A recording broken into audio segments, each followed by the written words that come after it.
بسم اللہ الرحمن الرحیم۔ السلام علیکم ورحمۃ اللہ وبرکاتہ۔ میں یوٹیوب چینل سے ابرار علی آپ سے مخاطب ہوں۔ الحمدللہ ہماری ویڈیو کا سلسلہ جاری و ساری ہے۔ ہم آئے دن آپ کے لیے نئی نئی ویڈیوز اپلوڈ کرتے رہتے ہیں، مختلف جانوروں سے متعلق، حشرات الارض سے متعلق، پرندوں سے متعلق، درندوں سے متعلق نئی نئی ویڈیوز آپ اپلوڈ کرتے رہتے ہیں۔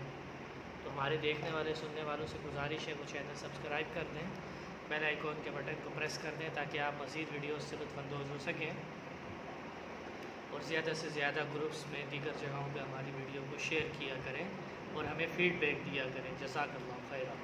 آج جو ہم جس جانور سے متعلق ویڈیو لے کے آئے ہیں اس کو عربی میں الحوت کہا جاتا ہے۔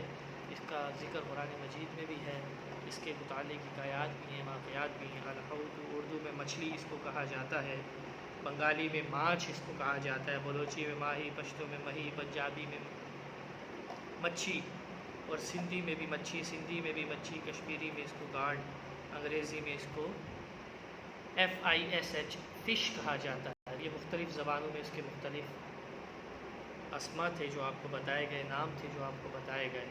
الحوت مچھلی، اس کی جمع احوات، حوت اور حیتان بھی آتی ہے۔ اللہ تعالیٰ کا ارشاد ہے قرآن مجید میں، استأتیہم حیتانہم یوم سبتہم، جب ان کا ہفتے کا دن ہوتا تو ان کے پاس مچھلیاں بکثرت آتی تھی۔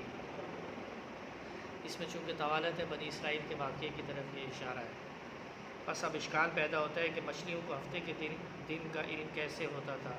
علامہ دمیری نے اس کے مختلف توجیہات بیان کی ہے۔ ممکن ہے اللہ تعالیٰ بادلوں کی قسم کی کوئی چیز ایسی بھیج دیتے ہوں جس سے مچھلیوں کو ہفتے کے دن کا علم ہو جاتا تھا۔ اللہ تعالیٰ مچھلیوں کی طرف وحی کرتا ہو جیسے شہد کی مکھیوں کی طرف اللہ تعالیٰ نے وحی کی۔ ممکن ہے مچھلیوں کو ہفتے کے دن کا علم اس طرح ہو جاتا ہے جیسے دواب الارض زمین کے چوپاؤں کو اس کے بارے میں علم ہو جاتا تھا کہ قیامت جمعے کے دن کا علم ہوگی۔ اس کی تائید نبی علیہ السلام کی اس حدیث سے ہوتی ہے کہ رسول خدا صلی اللہ تعالیٰ علیہ وآلہ وسلم نے فرمایا، کوئی جانور ایسا نہیں ہے جس کا جمعے کے دن دل گھبرایا ہوا نہ رہتا ہو اس خطرے کے پیش نظر کہ آج قیامت نہ قائم ہو جائے۔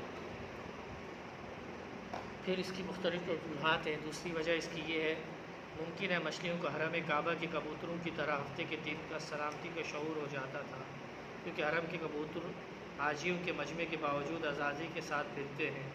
چنانچہ مؤخرین نے لکھا کہ ہفتے کے دن مچھلیاں کثیر تعداد میں اتنی قریب ہو جاتی ہیں تھی کہ ان کو ہاتھ سے آسانی کے ساتھ پکڑا جا سکتا تھا، لیکن جب اتوار کا دن ہوتا تو فوراً غائب ہو جاتی تھی۔ بعض مؤخرین نے لکھا کہ اکثر مچھلیاں غائب ہو جاتی تھی اور دریا میں بہت کم مچھلیاں رہ جاتی تھیں۔ علامہ دمیری فرماتے ہیں کہ ہمیں صحیح سند کے ساتھ حضرت سعید بن جبیر سے یہ خبر پہنچی کہ اللہ تعالیٰ نے حضرت آدم علیہ السلام کو زمین پر اتارا تو اس وقت زمین پر گدھ اور سمندر میں مچھلی کے علاوہ کچھ نہیں تھا۔ بس گدھ رات کے وقت مچھلی کے پاس آ کر رہتا تھا۔ بس جب گدھ نے حضرت آدم علیہ السلام کو دیکھا تو مچھلی کے پاس آ کر کہنے لگے، مچھلی تحقیق آج کے دن زمین پر ایسی چیز اتری ہے جو اپنے پاؤں سے چلتا ہے اور اپنے ہاتھوں سے پکڑتا ہے۔ بس مچھلی نے کہا، اگر تو نے سچ کہا تو پھر دریا میں مجھے اس سے نجات ملنے والی نہیں ہے اور نہ خشکی میں تجھ کو اس سے نجات حاصل ہوگی۔ پھر اس کے ساتھ ساتھ مچھلی کی طرح کہ جیسے کوئی چیز غافل نہیں کرتی۔ عجیب بات ہے، مچھلی سمندر میں رہتی ہے لیکن پھر بھی پیاسی ہے۔ یہ ایک شاعر کا ایک شعر کا ترجمہ میں نے آپ کو بتایا۔ احادیث نبوی میں مچھلی کا تذکرہ، حضرت عباس فرماتے ہیں کہ نبی علیہ السلام نے فرمایا کہ اس امت کے علماء دو آدمیوں کی طرح ہوں گے۔ ایک آدمی وہ ہے جس کو اللہ تعالیٰ نے علم عطا فرمایا، بس اس نے اس علم کو لوگوں میں تقسیم کیا اور اس کے عوض نہ تو معاوضہ طلب کیا نہ علم فروشی کو ذریعہ بنایا۔ بس یہی وہ آدمی ہے جس کے لیے آسمان کے پرندے، پانی کی مچھلیاں، زمین پر چلنے والے جانور، کرامن کاتبین لکھنے والے دو فرشتے دعائے رحمت کرتے ہیں۔ یہ علم والا آدمی اللہ تعالیٰ کے دربار میں عوام کے سردار کی حیثیت سے پہنچے گا اور یہ رسولوں اور انبیاء کی رفاقت میں رہے گا۔ دوسرا آدمی وہ ہے جس کو اللہ تعالیٰ نے دنیا میں اس کو علم دیا لیکن اس نے اس علم کو اللہ تعالیٰ کے بندوں پر خرچ کرنے میں بخل کیا، اس کے عوض اس نے دنیا کمائی اور معمولی قیمت لے کر مسائل میں تبدیلیاں کرتا رہا، یہ عالم قیامت کے دن اللہ تعالیٰ کے سامنے اس حال میں حاضر ہوگا کہ اس کے منہ میں آتشی لگام ہوگا، اور منادی ندا کرنے والا حاضرین کی موجودگی میں اعلان کرے گا، یہ فلاں بن فلاں ہے، اس کو اللہ تعالیٰ نے علم کی دولت سے نوازا، لیکن اس نے اس علم کی اشاعت میں بخل سے کام کیا، اور اگر اشاعت بھی کی تو اس پر معاوضہ لیا۔ پھر اس عالم کو عذاب دیا جائے گا یہاں تک کہ لوگ حساب و کتاب سے فارغ نہ ہو جائے۔ حضرت یونس علیہ السلام کا تذکرہ۔ مچھلی کی فضیلت کے لیے اتنی بات ہی کافی ہے کہ اللہ تعالیٰ نے مچھلی کو اپنے نبی حضرت یونس علیہ السلام کا مسکن بنایا، چنانچہ اللہ تعالیٰ نے حضرت یونس علیہ السلام کو مچھلی کے پیٹ میں پہنچا دیا تو مچھلی کو حکم دیا کہ میں یونس علیہ السلام کو تیرے لیے رزق نہیں بنا رہا ہوں، بلکہ تیرے پیٹ کو یونس علیہ السلام کی پناہ گاہ اور قید بنا رہا ہوں۔ پھر اللہ تعالیٰ نے کچھ مدت کے بعد حضرت یونس علیہ السلام کو مچھلی کے پیٹ سے نکال لیا۔ مچھلی کے پیٹ میں حضرت یونس علیہ السلام کی مدت قیام کے متعلق علماء کا اختلاف ہے۔ مقاتل بن حیان فرماتے ہیں کہ یونس علیہ السلام 3 دن تک مچھلی کے پیٹ میں رہے، بعض فرماتے ہیں 7 دن، بعض فرماتے ہیں 20 دن، اور بعض کے نزدیک 40 دن حضرت یونس علیہ السلام مچھلی کے پیٹ میں رہے۔ امام شعبی فرماتے ہیں کہ مچھلی نے حضرت یونس علیہ السلام کو صبح کے وقت نکلا تھا اور شام کے وقت اپنے پیٹ سے باہر نکال دیا تھا۔ اللہ تعالیٰ کے ارشاد ہے وَأَنبَتْنَا عَلَيْهِ شَجَرَةً مِّن یقطین، اور ہم نے اگا دیا اس پر ایک بیلدار درخت، پس یقطین سے مراد کدو ہے۔ تمام مفسرین کا اس بات پر اجماع ہے، وہ درخت جو زمین پر پھیلتا اور لمبا ہو جاتا ہے، اس میں تنا نہ ہو تو وہ یقطین کہلاتا ہے۔ پس ککڑی، کھیرا، خربوزہ، تربوز بھی یقطین کے حکم میں داخل ہیں۔ امام الحرمین سے سوال کیا گیا کہ کیا باری تعالیٰ کسی سمت میں ہے، تو آپ نے فرمایا اللہ تعالیٰ اس سے بلند اور بالا تر ہے۔ بس کہا اس کی دلیل کیا، تو امام الحرمین نے فرمایا نبی علیہ الصلوۃ والسلام کا یہ قول ہے کہ لا تفضلونی علی یونس بن متا، کہ تم مجھے یونس بن متا پر فضیلت نہ دینا۔ اس کا مطلب ہے حضور علیہ السلام نے کثر نفسی سے کہہ رہے ہیں کہ یونس علیہ السلام مجھ سے فضیلت والے ہیں، اور حقیقتاً اللہ رب العزت نے آپ کو تمام انبیاء کا سردار اور تمام سے زیادہ فضیلت عطا فرمائی ہے، آپ کی عاجزی اور انکساری۔ بس امام الحرمین سے کہا گیا کہ اس کی کیا وجہ ہے۔ امام الحرمین نے اس وقت تک نہیں، اس کا جواب اس وقت تک نہیں دوں گا جب تک میرا مہمان 1000 دینار حاصل کر کے اپنا قرض ادا نہ کر لے۔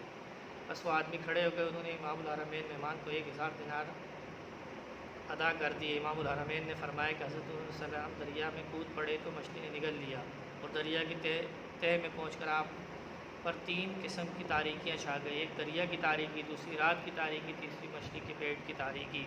اس پر یونس علیہ السلام نے پکارا لا الہ الا انت سبحانک انی کنت من الظالمین، نہیں ہے کوئی معبود مگر تو ہی پاک ہے، اپنی جان پر خود ہی ظلم کرنے والا۔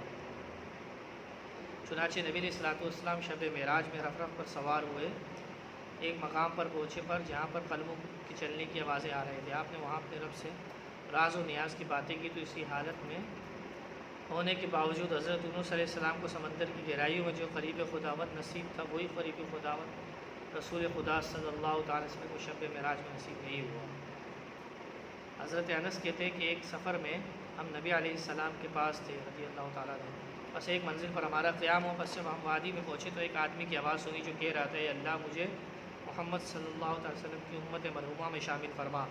بس حضرت انس فرماتے ہیں اس آدمی کے قریب پہنچا تو دیکھا اس کا قد 300 ہاتھ تھا۔ بس اس آدمی نے مجھ سے کہا کہ تو کون ہے؟ میں نے کہا میں رسول اللہ صلی اللہ تعالی وسلم کا خادم انس بن مالک ہوں۔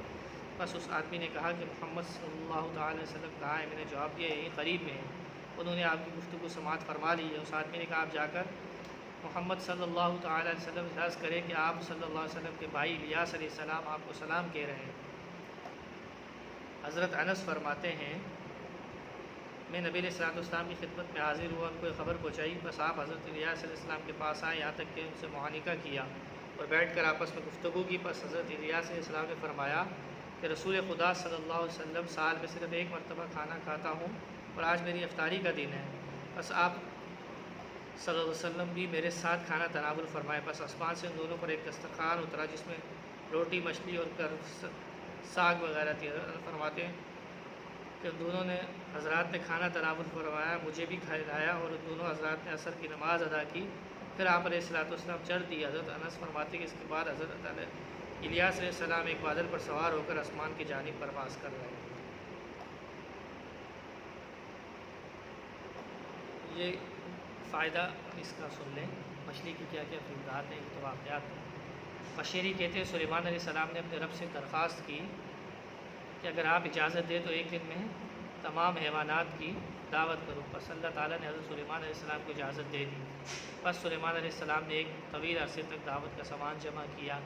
بس اللہ تعالیٰ نے سمندر سے ایک مچھلی دعوت کھانے کے لیے بھیجی۔ بس اس مچھلی نے وہ تمام سامان جو حضرت سیدنا سلیمان علیہ السلام نے جمع کیا تھا صرف ایک ہی دفعہ میں کھا لیا، اور جب اس کا پیٹ نہ بڑھا تو اس مچھلی نے حضرت سلیمان علیہ السلام سے اور کھانا طلب کیا۔ بس سلیمان علیہ السلام نے مچھلی سے پوچھا کیا تو ہر روز اتنا ہی کھانا کھاتی ہے؟ بس مچھلی نے کہا میری روزانہ کی خوراک اس سے 3 گنا ہے، لیکن اللہ تعالیٰ نے مجھے اس کے علاوہ اور کچھ کھانے کو نہیں دیں گے، بس آپ کو دعوت نہیں کرنی چاہیے تھی، بس میں اب آپ کی ضیافت کی وجہ سے باقی نہیں بھوکتی رہوں گی۔ علامہ دمیری فرماتے ہیں اس حکایت میں اللہ تعالیٰ کی قدرت کے کمالات اور اس کی بادشاہت کی عظمت اور اس کے خزانوں کی وسعت کی جانب اشارہ ہے کہ سلیمان علیہ السلام جیسے جلیل القدر بادشاہ پیغمبر آج اپنی وسیع بادشاہت اور عظیم سلطنت کے باوجود اللہ تعالیٰ کی مخلوقات میں سے صرف ایک مچھلی کا پیٹ نہیں بھر سکے۔ بس پاک ہے وہ ذات جو اپنی بے شمار مخلوق کے رزق کی حفاظت فرماتا ہے۔ یہاں ایک بات اور بھی قابل توجہ ہے کہ کھانے اور پینے سے شکم سیر ہونا دانا اور پانی کا فعل نہیں، بلکہ اللہ تعالیٰ کی پیدا کی ہوئی ایک عادت ہے کہ بندہ کھانے سے شکم اور سیر اور پینے سے آسودہ ہو جاتا ہے۔ اہل حق کا یہی مذہب ہے، بس جو لوگ اس کے برعکس عقیدہ رکھتے ہیں وہ ناقابل توجہ ہے۔ مچھلی کا شرعی حکم یہ ہے کہ اس کی تعبیر بھی انشاءاللہ آگے آئے گی، باب السمک کے تحت اس کی تعبیر بھی آگے مزید آئے گی۔ اس کا شرعی حکم یہی ہے کہ اس کو کھانا حلال ہے، اس کو کھا سکتے ہیں۔ یہ مچھلی کے متعلق ویڈیو تھی، سننے والے دیکھنے والے چینل کو سبسکرائب کر دیں، بیل آئیکن پریس کر دیں۔